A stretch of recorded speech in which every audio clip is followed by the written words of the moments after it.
Dr.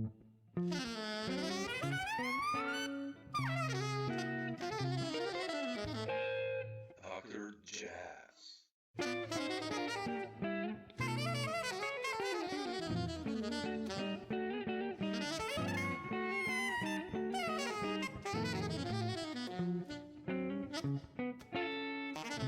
All good, considering call? Dr. Jazz. Yeah, considering You know. considering the crazy world we're living in. Yeah, it's.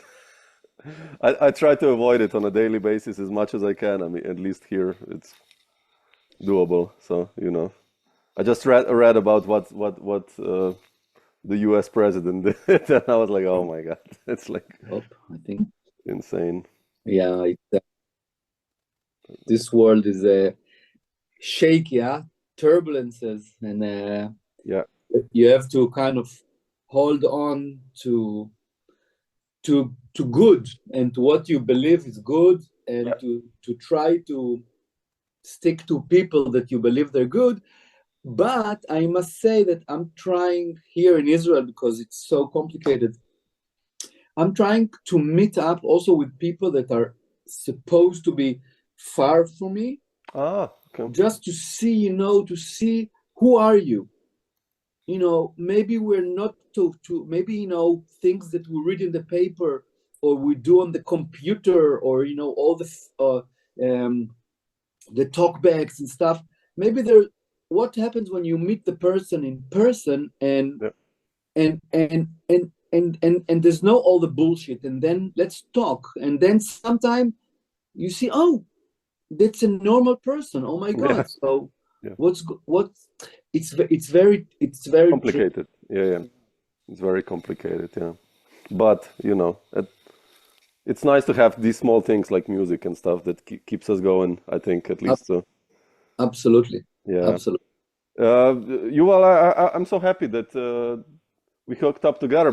I have Freedom on a CD, and I remember, so that goes back like 20 years, and I was so happy that you got a new record coming out, and it's on ECM, so it's. I've listened to it today in the morning again, and it's such a beautiful album. Like, what's the story behind it? And especially hooking up with ECM, I mean, like that must have been a big one, right? Yeah, I waited a long time for this record to come out. Actually, it was a serious lesson in patience, because I mean, you heard Freedom. Freedom came out almost 20 years ago. Yeah. In between, there's another album that is not on the platforms. They did a septet, and there's also a duo album with Shai Maestro. Yeah, that one I know. Yeah, that's beautiful. Yeah, that's a really nice one. And then I was doing a lot of music in the last 20 years, and projects, and on top of this is just like to put together a concept that I had for a long time, that I call it chamber jazz, like to have jazz meets up with the classical, the way I like it and feel it. And when my dad passed away about 10 years ago, so I put together a chamber jazz sextet with a rhythm section and soprano and a trombone and cello, and I wrote a suite for that, and it was very special. And when Avishai, my brother, when he heard it, then he said, "Wow, this is so special. This should be introduced to ECM." And actually, Avishai, he was the matchmaker. I mean, he introduced it to Manfred, and then Manfred really enjoyed it, and then I came to München to meet up with Manfred and the whole ECM family, and then we had the plan to record it. But then, things, it doesn't happen from today to tomorrow. So from then, it was a long period of find the right time.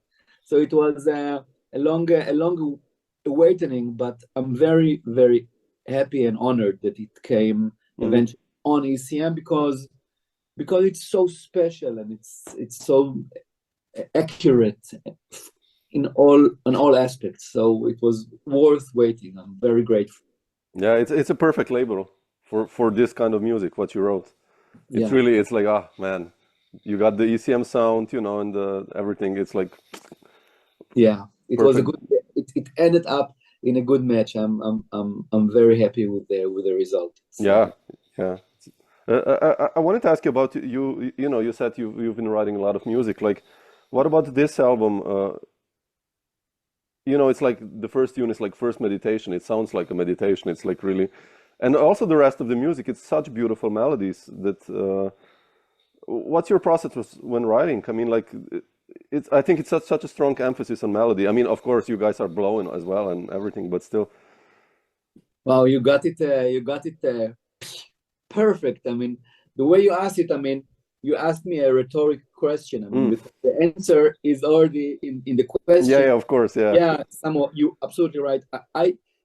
You know, first I'll answer you in three little answers. So Okay, first please. of all, you're absolutely right. I mean, to me, it's about melody. Melody is the number one um, thing.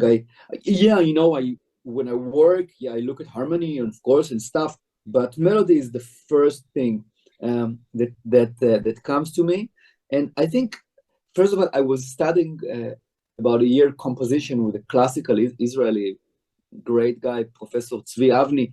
And when I, you know, and he's 90, maybe 95. He's an Wow. amazing guy. And when I heard from him that the first thing that he's approaching is also melody, I was very shocked by it because you know contemporary classical composers and everything sounds very, but to understand that what goes to his mind was a very important moment for me. Mm. And also, you know, my personal story with my I don't know how much you know about my personal experience with with life, and you know I had a major injury surgery. Oh, I didn't know that. Wow. I didn't know that. No, no, no. Okay, so I'll brief it up for you very quickly. But you know, after I graduated at Berkeley, Yeah, I went to New York. yeah. I lived in New York for about 1 year, and I got a scholarship to go to Manhattan School of Music, full scholarship, two masters. And a few weeks before we started, I never started the masters. They'll see that.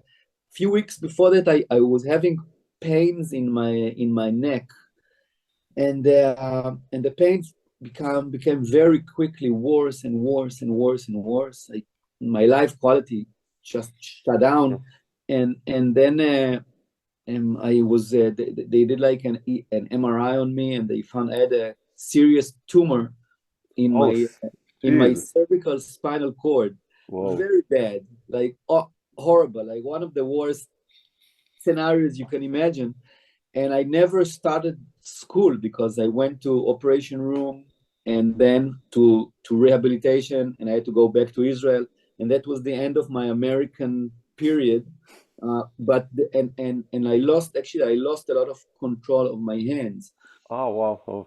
and that actually what it caused is it really I had well before that I had really great technique, but it took a lot of my technique away because that's it. And when you go through something like that, you can either say I'm going to stop playing and bye bye music, or you said, you know, I'm just going to continue with what I have. That's my cards. I'm keeping playing. So without really strong technique, it's not about, you know, everything just boils down to what's the essence, Yep. and the essence is melody. So that's the story why Mm. melody. Wow. So maybe it wasn't, you know, I wasn't like choosing. I was just thrown into this. You were chosen. Wow. Yeah. No, but the melody is so important. You know, you listen to someone like, you know, I don't know, Stan Getz or like Chad Baker, and they're not, I mean, they could obviously Absolutely. blow, but it was all about the lines or Miles even, or all these, Right. you know, or even Ornette, if you listen to his Absolutely. solos are so melodic, you know, it's all about the melody in this in the end. That I So, listened yesterday with students to Lonely Woman. oof, come on, Oh, wow. You can listen to this just forever, yeah. forever. And you're right. It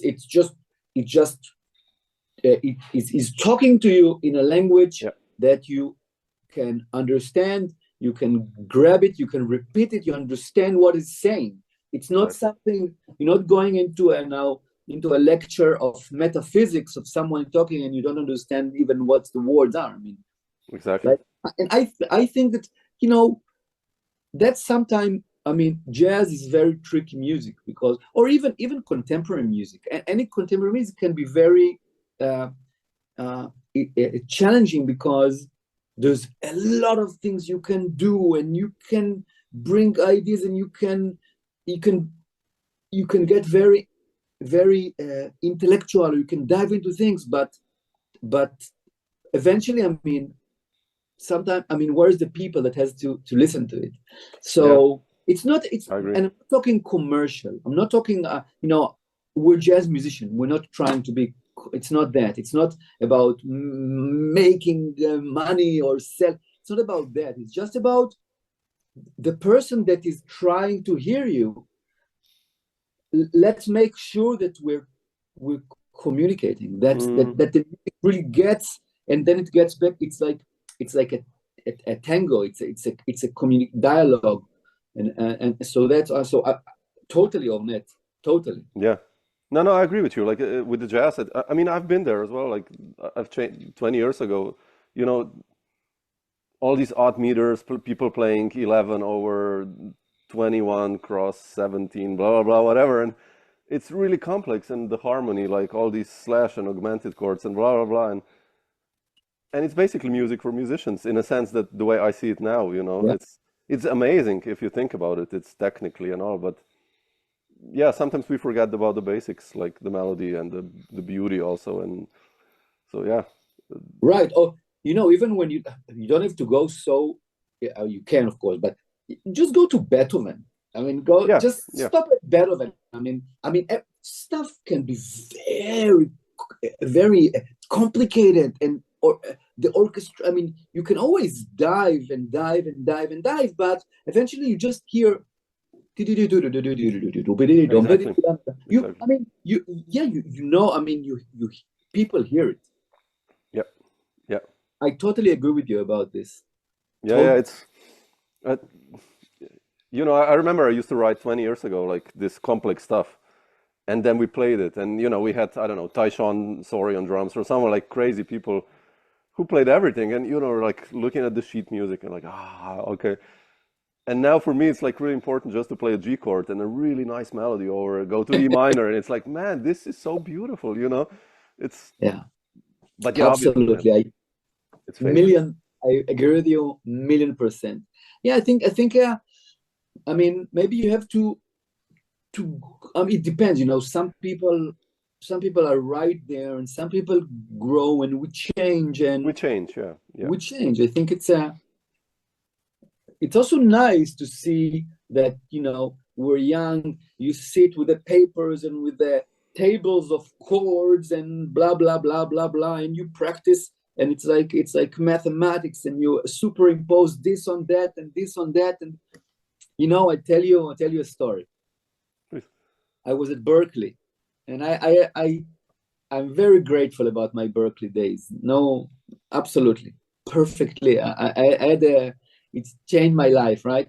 But at some point, Arnie Lawrence, a great saxophone player from New York, he came, and he came to Israel. He was considering moving here, and he came and left and came and left. Eventually, he came and lived here, and he died here also. And Arnie, when he came, he really enjoyed Anat Avishai and myself. We became like really close to him. And then when I was at Berkeley and he was in New York, I visited New York, and he said, "Yeah, come sit in with me." And I came to sit in with him, coming from Berkeley with all my blah, blah, blah, blah, blah. And I remember it was before my surgery, before everything. And Arnie just told me, "What the fuck are you doing? I mean, what are you doing? I mean, just chill, man." And it took a long, then the surgery and everything. It took time to me to understand but he knew. I mean, sometimes you have to listen to the masters. I mean, he knew right away what I didn't understand. Yeah. Then. Yeah.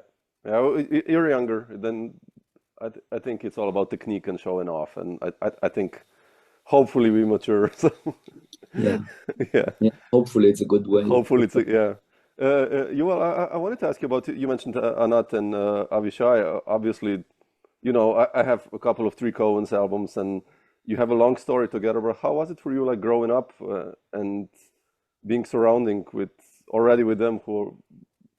I mean, your entire family. How did you encounter jazz and improvisation in Israel? And it's a great question. First of all, I'm very lucky to have this sister and this brother. I mean, it's an incredible experience. But when we grew up in Tel Aviv, in Israel, and Anat was the first one to play the organ, and then the teacher used to come home, and we just listened to her playing, and at some point I became envious that she's like doing all this stuff, and I wanted to play also.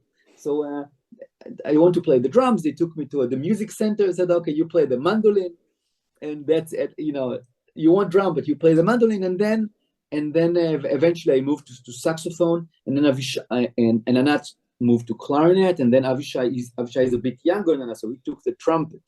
And the beginning, I mean, we were all practicing at home. It was not it's not fun to have like all the noise. I mean, you play in one room, you have the clarinet here, and you have the trumpet there. It's a big mess.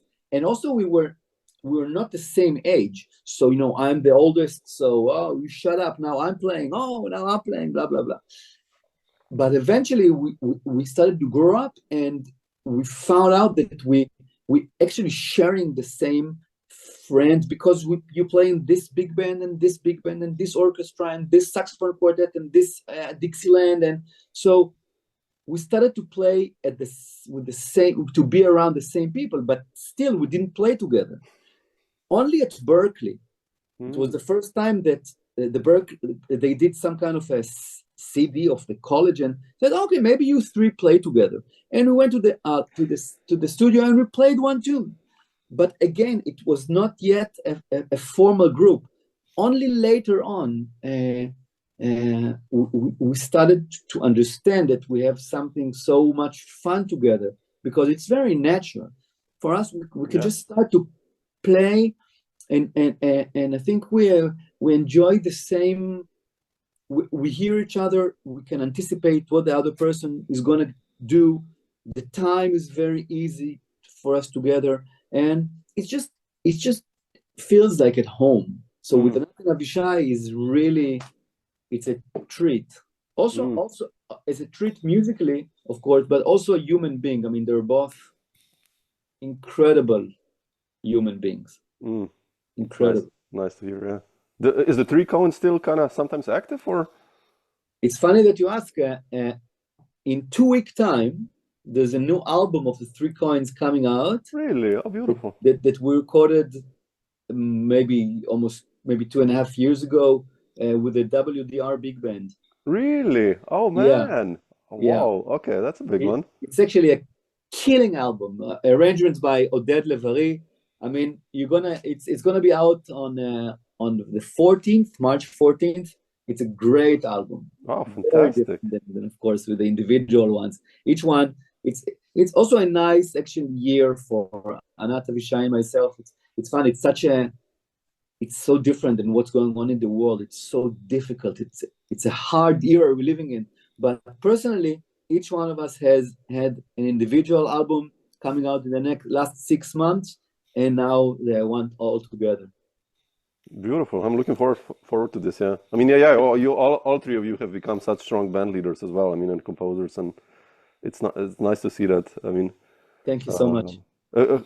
How was it? When did you formally decide to do the, family band, three Cohens? I mean, what the first gigs in New York, or?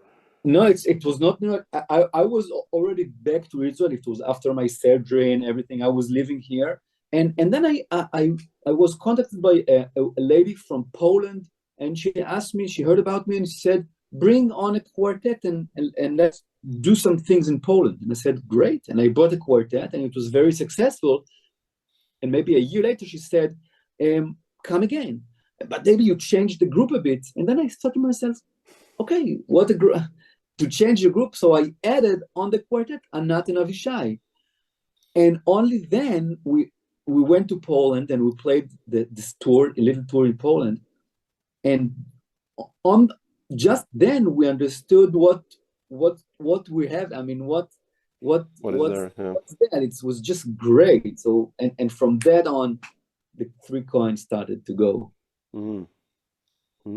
Yeah, and you connected at the same time with the New York Israeli musicians, right? I mean, because of Daniel and Omer and Gilad and all these guys. I mean, yeah. They're that was easy, right? The connection. Yeah. I know Omer Avital was. We were still in the high school together. Ah, really? Oh, wow. Yeah, okay. We were in the. He's a bit older than me, but just 2 years. So we spent a year in high school together. And then actually, it's funny, but so many of the people that to follow, they were students of mine in the high school, in Tel Mayalin High School. So Gilad Exelman and Shai Maestro and Omer Klein and you name it. Every name that Oded Zur, so many of them. Interesting. Wow. Yeah. I wanted to ask you about the band leading. You know, I mentioned freedom before, and did this band leading aspect, was that easy for you? Like, I mean, you were surrounded with friends, which I guess makes it easier. But like, you know, people when they become band leaders, it's always this kind of small pressure or stuff like that. I mean, was it natural for you and to write music and gather people and lead the band, or? It's actually a very easy question that you're asking me, and it's also going to be a good opportunity to say something about the incredible three musicians that play with me on this album. Oh yeah, please, yeah. So first of all, it's easy for me to be a band leader because to me, whenever I mean, first of all, I bring the music to the musicians, and it's for them to interpret. It's if I have like maybe a strong idea, I'll mention, but to execute, it's always for them. I mean, I will never. I never interfere, and also when I choose the people I play with, the human side of things is important for me. It's not like it's not a business. So it's very important to me. And for example, with this album on Winter Poems, I have Tom Oren on piano, who is just he's a phenomenon from the outer space. There's hardly musicians like him. He's so special and capable. And Alon Nir is an incredible musician, an incredible bass player. And Alon Benjamini on the drums is super amazing, multi-talented musician. So first of all, it was very lovely because we had time together to work it out and to travel together, and I love them like families. So it's not about me. You see, also maybe I hope it comes also on the album. It's not about it's me. A team sport. Yeah, it's the band and the music. It's not so it's easy for me. It's not a problem to be a band leader within such a circumstances. It's not about the ego, right? I remember the first time I saw Bill Frisell live, and you know, Bill is like that, and you know, he's the band leader. He wrote 12 tunes. And you know, then he had 2 guitar solos maybe in the entire repertoire. I was like, shit, man, wow! And then you learn. You know, I'm the same now. I just like, okay, play, guys. I'm like, if I feel the need to step in, I'll do. But like, and that fascinated me. It's like the same with this one. I think many times it's just quite open in a sense, like not obligatory to show off. And you're right. Wow, Bill Frisell is a great example. It's not. It's not about me. Eventually, I mean, if music comes out effective and beautiful, so that's the most important. Yeah, absolutely. Are you gonna promote the music? I mean, do you have some tours coming up in? Thing. Oh shit, Yuval, you hear me? Uh, let's see. Check. Still there. So I got some. I think we were a bit disconnected for a second. Yeah, it's okay. You hear me now? Okay. Yeah, I hear you perfectly Yeah. well. I wanted to ask you if you're gonna promote the new album somewhere in Europe. I mean, what are the touring plans for this year? Or It's very good question. I don't know if I should answer it very direct or honest, but yeah, I need you see, what I need to find is uh, is some help in promoting that. I don't have it. I don't have like no, management or? yeah, no management or booking agent that work with me. So I don't have like an immediate plan. Yeah, yeah. Hopefully, if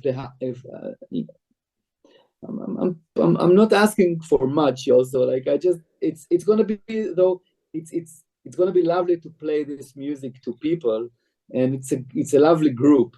So if something if someone listened to this interview, so hey.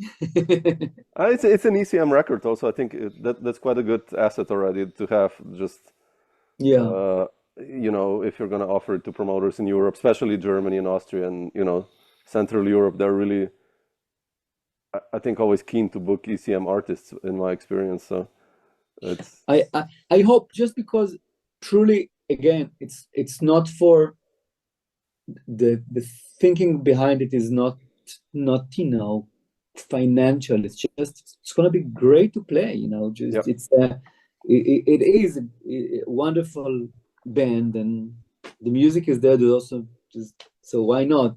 yeah, beautiful. Hopefully, we'll catch you somewhere here around in near me in Austria, maybe. So. Uh, Yeah, yeah.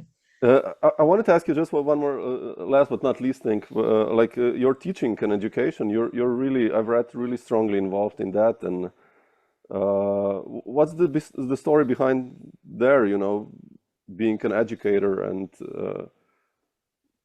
giving away your knowledge and experience. Like how did you start and when did you start that? And So again, when I was young, I wasn't thinking of being a teacher. I just wanted to play and be around and play tours and just be all over the place. But then then too early I had this surgery, yeah, and I came back to Israel, and actually I could not play for a really long time. I mean, we kind of talk about it kind of briefly, but it was not easy. Like I I can imagine stopped playing. psychologically, yeah, and Not everything. only that, I stopped playing. I give you another detail that you probably didn't know. I stopped to play for a few years. I went to law school. Really? I learned law. Not only that, I came back and I worked. I did my practical training, and I got a license. I even worked about 4 years in as attorney. Wow, man, that's good being a jazz musician and a it's always good.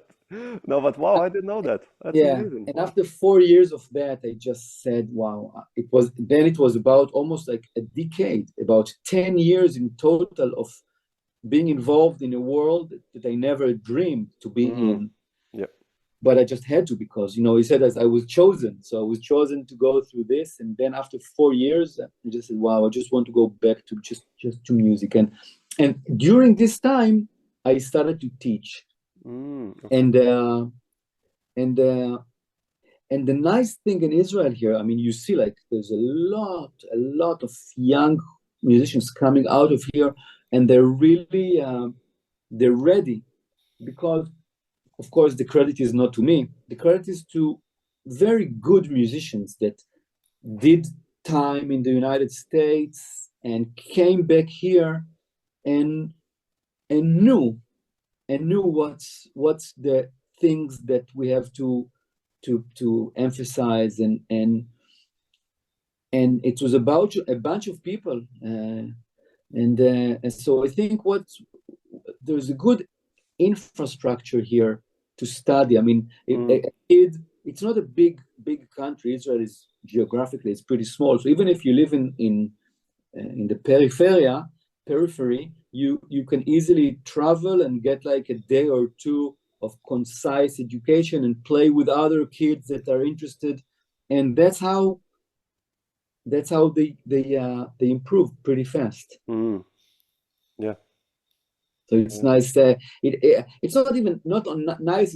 It's beyond nice because for example, all the three musicians on this album on Winter Poems, they were all students of mine. I thought so. Yeah. So when they're in the high school, I mean, I like to have like to divide.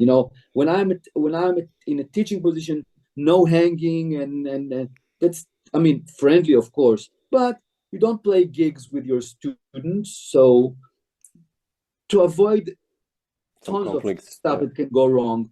But after that, I mean, I'm so, like with Gilad Exelman and Shai Maestro and Tom and Alon and Alon, it's great that yeah, I mean, then you become friends and you play together, and there's a strong bonding. It's great. Beautiful. Yeah, it's nice to see and nice to hear. Yeah. Beautiful. Otherwise, do you have some other projects coming up, like, or at least are you still going back to New York also, or what's your connection there? Yeah, so I'm traveling to New York next week to meet up a bit with Nat and Avishai and to see the other record coming out, and yeah, basically I'm the best. It's going to be lovely to see Winter Poems get to people. Anything. I'm enjoying the reactions toward the album, and people really enjoy it, and it makes me really happy.